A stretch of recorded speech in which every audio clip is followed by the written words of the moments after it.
our speaker earlier this morning, and I'm so amazed that she has accomplished a lot and has learned to love what her father has begun. And of course, the most important thing is we have young people into agriculture. The resource speaker is Grace Ace. We call her Ace. Is that her nickname? Is La Union Entrepreneur Awardee 2019 for her exceptional contribution in agri-tourism industry.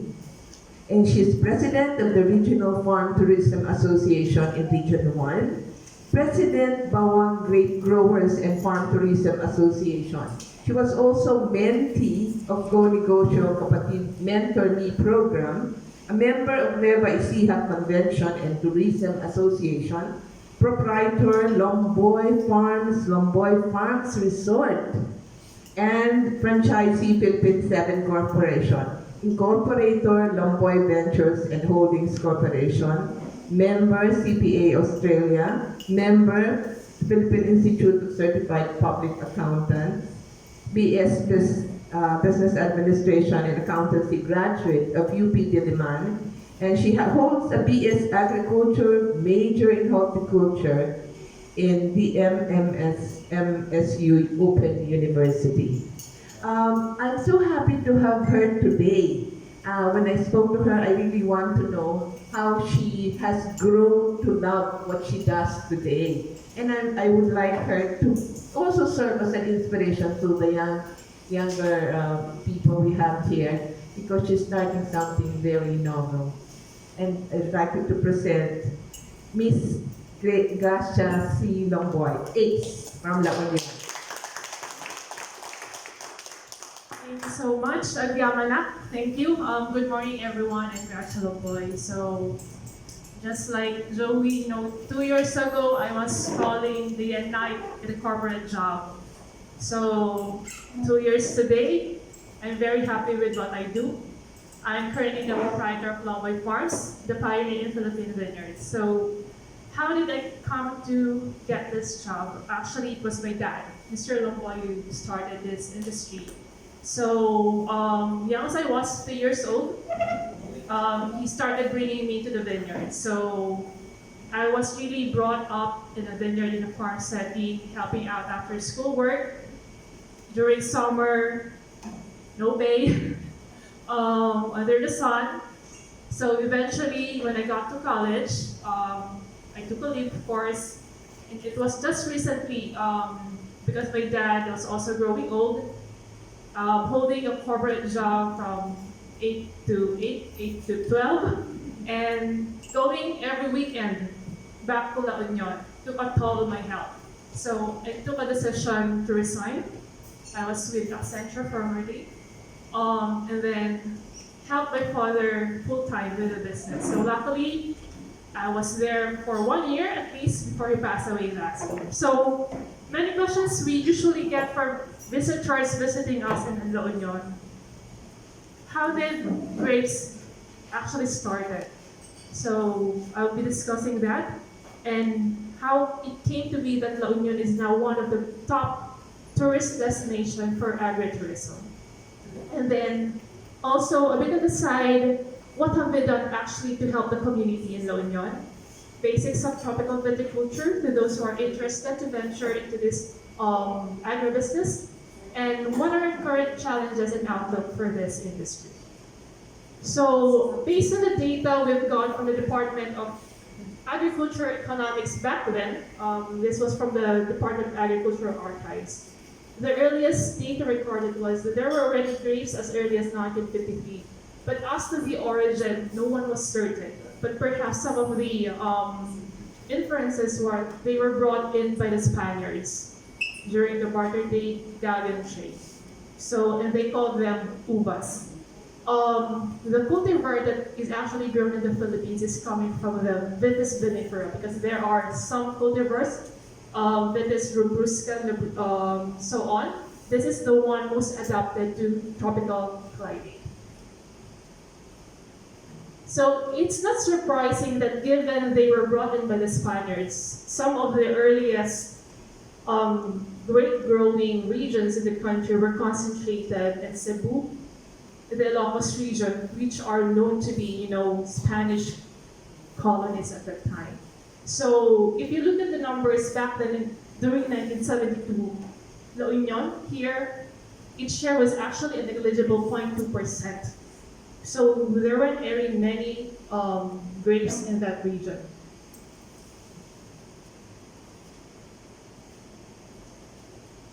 Also, given that Cebu was the largest producer at that time, we can infer from this data that given that they were just harvesting less than 3 times a year, there wasn't any definite culture or method of propagating grapes in the country. They were harvesting twice a year at most, but not on the average. So unlike what we do have right now, they were just able to produce post the 1-year mark. Right now, we can harvest less than a year. So how did my dad came to grow grapes? So my dad used to be a government employee. So he used also to work for a rural bank. So 1950s, 1960s, he was an orphan child. So growing up very, very poor, he learned to trade for himself. He sent himself to school. So on a trip to Cebu, going back to our data, he saw some backyard farms there growing grapes. So he got interested.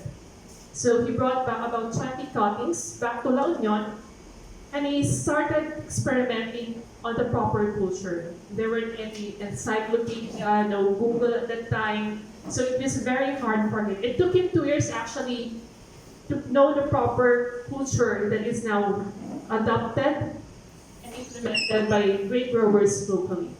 So 2 years in 1974, imagine the price of grapes back then, 25 pesos per kilo.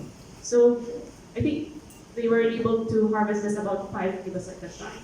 A portion of that, they actually offered it. We call it busat in Ilocano, a first harvest. They offered it in the church. So given that they already knew the correct culture, during 1975 to 1979, we gradually increased the land that we actually dedicated to grape production. So it approximately total about 20 hectares together with the other grape growers. So how did the technology diffuse? It was through technology diffusion. Some of the workers that my dad had eventually set up their own small farms, started to also experiment on their own. So they were the first adopters. But my dad refused to actually register it through IPO, the technology, because he really wanted the community to grow, specifically to have a produce in the Ilocos region, a high-value crop that would replace tobacco. So that's his primary reason as well. Growth phase. Yes, I got a question a while ago from Sir in terms of the variety that we grow. So these are the 4 main varieties that currently grown under the Philippine condition, or the red cardinal, Brazilian hybrid, white Malaga is prevalent in Thailand, black Riviere in Indonesia. So over 50 varieties we've experimented, but these are the ones adapted most to tropical climate. So this is one of the earliest pictures that my dad had. This is the white Malaga variety. It's allocated white grapes. Okay. Between 1980 to 1986, this is pre-Aquino administration, and we call it the rapid growth phase. Why? Because there is a significant growth in terms of the land propagated for grape culture, and we expanded to different provinces as well. We have a farm in Iloilo back then, as well in Nueva Ecija, as well as parts of Pangasinan and Ilocos Sur.